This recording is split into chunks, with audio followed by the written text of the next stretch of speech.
This is to all those who've been listening to Old Time Radio that I've been podcasting for 12 years. It's time for you to purchase the Old Time Radio collection now at the lowest prices ever. 500 gigabyte external hard drive chock full of radio shows that we all love. And don't forget the bonuses. Here's my offer. I need everyone who hears my voice to go to oldtimeradiodvd.com to place your order today. With every order, I will include a comprehensive show guide with episode descriptions. Over 1,982 pages. This is truly once-in-a-lifetime deal. Place your order today at oldtimeradiodvd.com. You will be glad you did.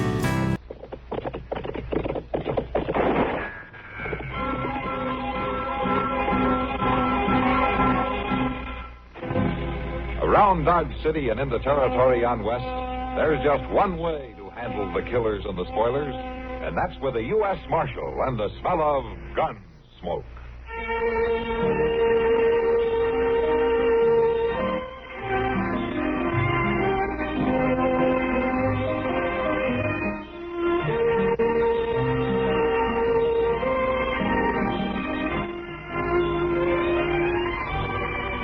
Gunsmoke, starring William Conrad. The story of the violence that moved west with young America. And the story of a man who moved with it. I'm that man. Matt Dillon, United States Marshal. The first man they look for and the last they want to meet. It's a chancy job, and it makes a man watchful. And a little lonely.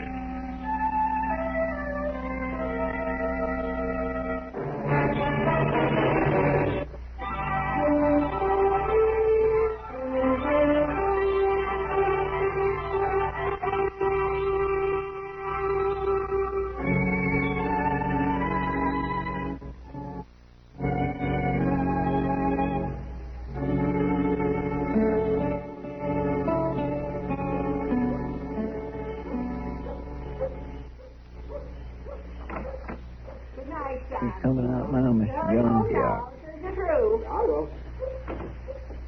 This ain't gonna be easy on her, Mr. Jones. Facts are facts, Chester. There's nothing we can do to change them.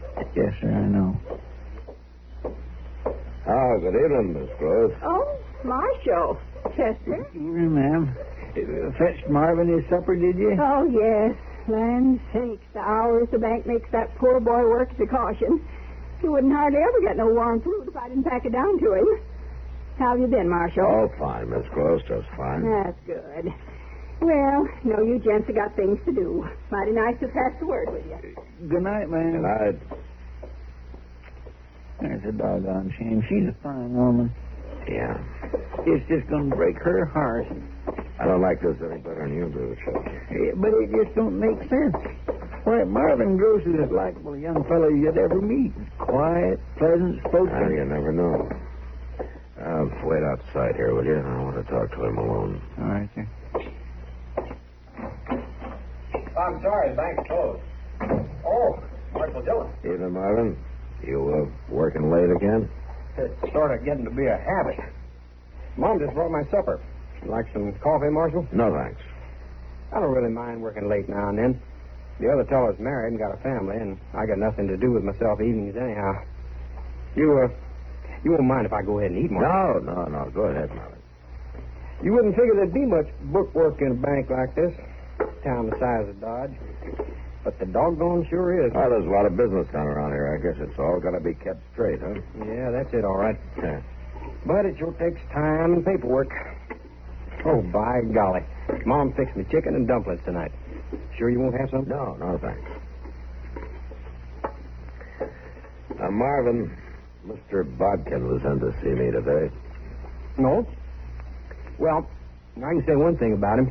He's a fine man to work for. Well, he was explaining the system you use here with your gold reserve, how you keep the gold in the vault and issue banknotes against it. Yeah, it's a... Well, he tells me that ordinarily the gold's on bank examiner comes through. That's right. It just gathers dust the rest of the time. Well, yesterday, Mr. Bodkin took a notion to check it himself, Marvin.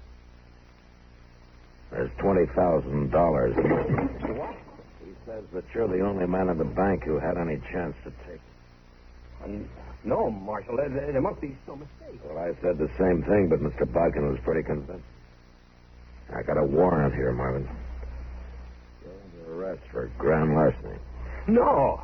It's all wrong. No. Don't be a fool, Marvin. Give me that gun. Drop it. Drop it.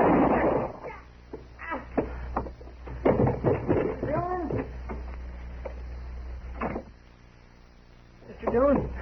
Yeah, I'm all right, Chester, but go find...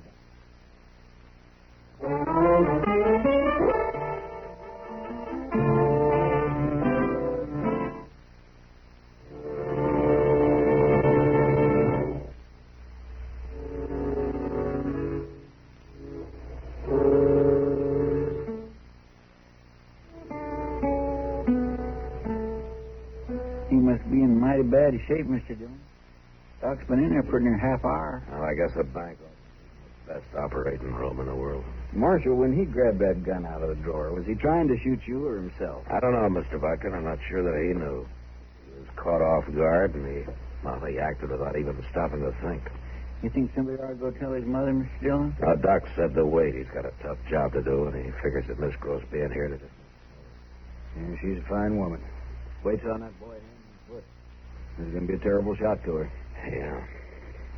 For her sake, I hated to bring charges against Marvin, but there just wasn't any choice. Mr. Bodkin, is there any chance at all that, somebody else could have taken the gold out of the vault? We went over all that when I signed the warrant. Yeah, I know we did. The bullion was inside the vault.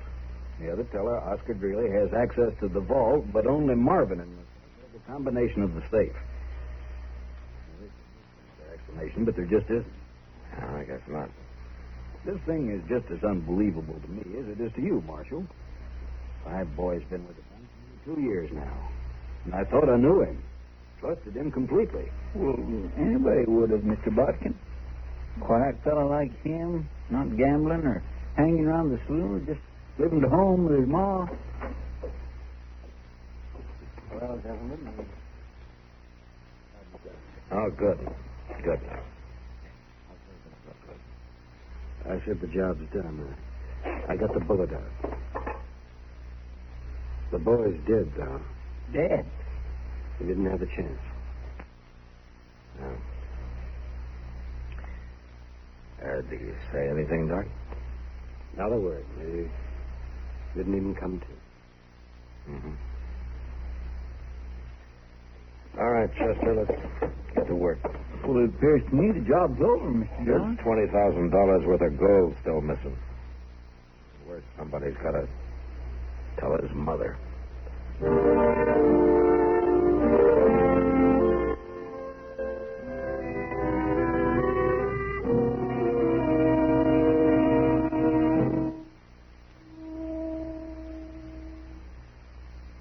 Yes. I'm sorry, Miss Gross. Oh, I don't believe it. Marshal, it's not true. Well, I wish it weren't. My son's dead. Shot to death. Accidentally, Miss Gross. To resist an arrest, he was shot with his own gun. It happened about an hour ago in the bank. Oh, no. Here, grab her, Chester. Yeah, oh, easy, man. There now. Oh, you just lean back a minute and catch your breath. Marvin, dead. Well, you stay right there now. I'll go get you a dipper of water. Oh, it was less than 2 hours ago. I took him his supper. Chicken it was. Flour dumpling. I told him to come right home. Couldn't they fit? I'm sorry, ma'am. Here you are, Miss Gross. You can just drink this now. It'll help to settle yourself. Yes, all right. Could you do some more? No. No, I'm much obliged to you. I'm mighty sorry to have to bring you the news, Miss Gross, but... Well, what's done is done, and, turning away from it won't change anything. You said Marvin was shot, resisting arrest. Yes, ma'am. Well, arrest for what? What had he done? Well, that's the second thing I hate telling you. Well, my son never committed a crime in his life, Marshal. I'm afraid he did, Miss Gross. There's $20,000 in gold missing from the bank vault. Marvin's the only one who could have taken it. Oh, it's a lie. Well, if it were, there'd have been no reason for Marvin trying to resist arrest now, would there? Well, I've always known everything he thought or done. He told me everything. I didn't know if he'd done anything like that. Maybe this was the one thing he didn't tell you. Did he say he'd done it? No, ma'am. Oh, did you catch him with it? Did anybody see him take it? No, ma'am, nobody saw him. Now, we haven't found the gold, but Well, then I say it again. It's a lie. Look, Miss Gross, I hate to do this, but we're going to have to search your house. He's bound to have hidden it somewhere. All right, Marshal, search it. Tear out the walls and dig up the floor if you want. But you won't find nothing because there's nothing to find. I know my son. I know my son. Yes, ma'am. All right, Chester, let's get at it.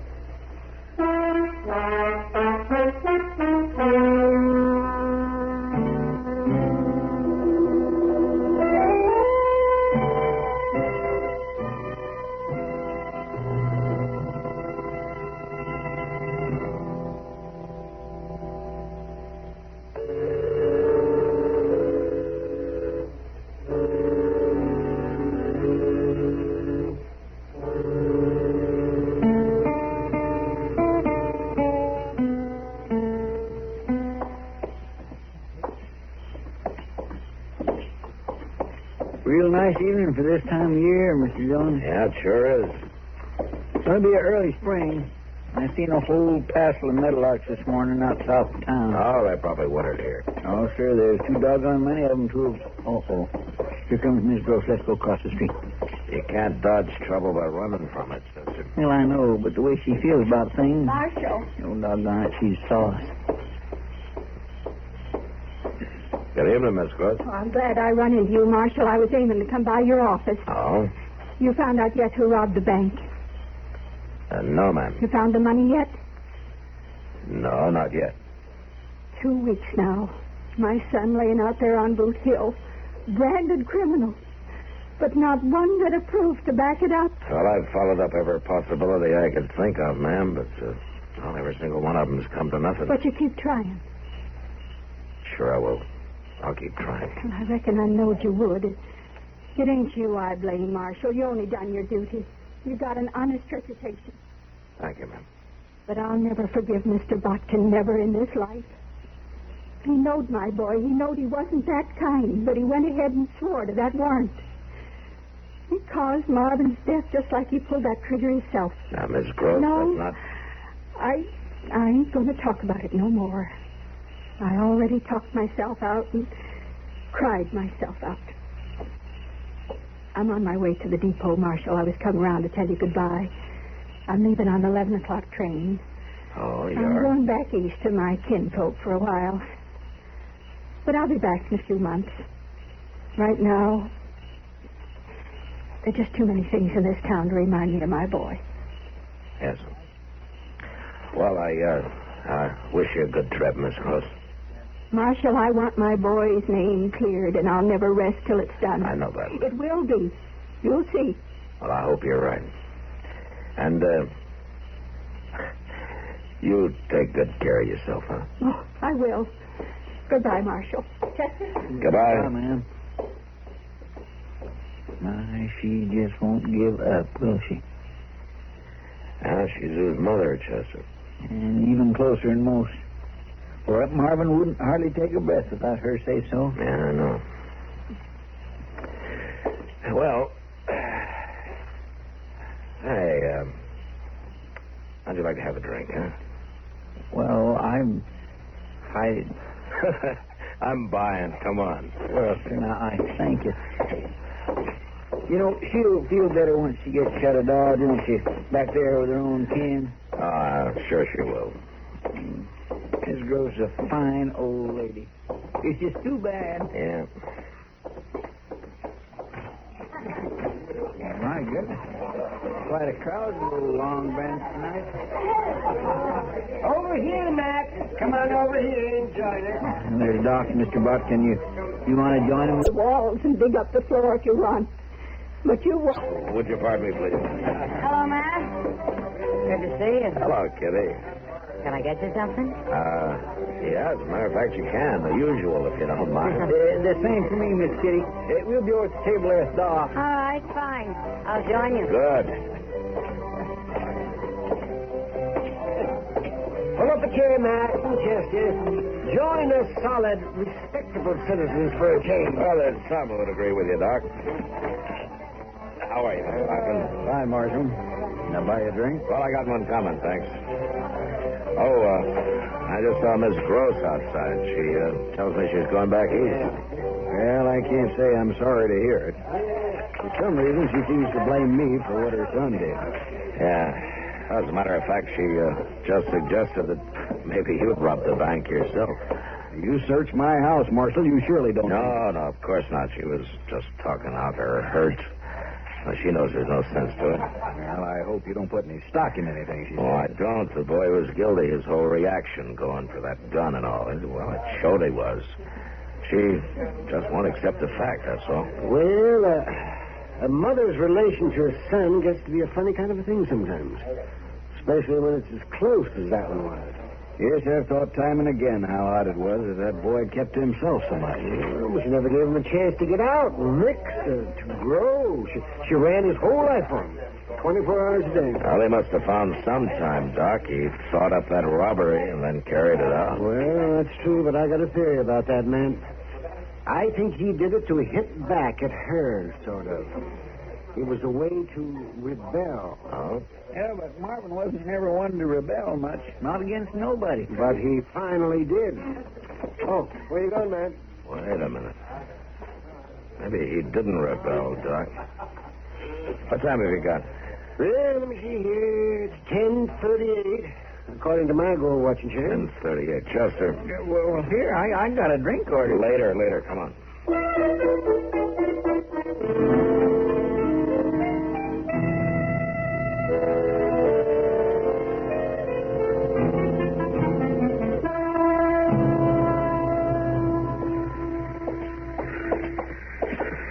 There she is, Mr. Young.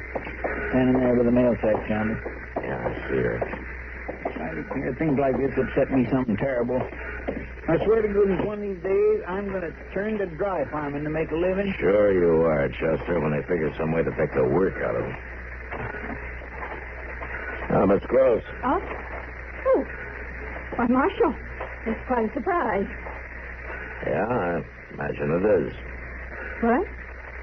You know, you nearly got away with it. Another hour or so, and you'd have had it safe out of town. What are you talking about? I got to thinking about Marvin, the kind of boy he was, and how he always did what you told him to. He was a beautiful son, Marshal. Sure. And when I talked to the two men who carried your trunk here to the depot, they said they could hardly lift it. What? It's pretty heavy, I guess, with 100 pounds of gold in the bottom of it. Oh, that's a lie. I just opened that trunk, Miss Gross. You had no right to. It was Marvin's trunk. I didn't know what was in it. Your things are packed right in with the gold, things I saw in your house the day I searched it. Miss Gross, you're under arrest, accessory to grand larceny. Arrest? That's right. That stupid young fool. Getting himself shot. He could have swore to some story that had cleared me and took all the blame himself. I tell you, he'd have been glad to do it for his old He ma. died for you, didn't he? What more do you want?